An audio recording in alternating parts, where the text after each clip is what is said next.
செய்தி. வணக்கம். விவி செய்திகளுக்காக செய்திகள் வாசிப்பது ஸ்பர்னா.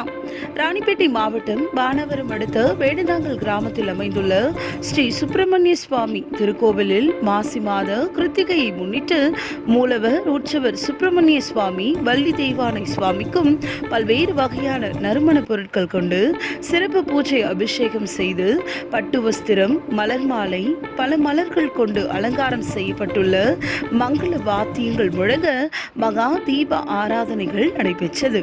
அதனைத் தொடர்ந்து சிறப்பு அலங்காரம் செய்யப்பட்ட பல்லக்கில் சுவாமி எழுந்தருளி கிரிவலம் சென்று பக்தர்களுக்கு காட்சி தந்து அருள்பாலித்தார்.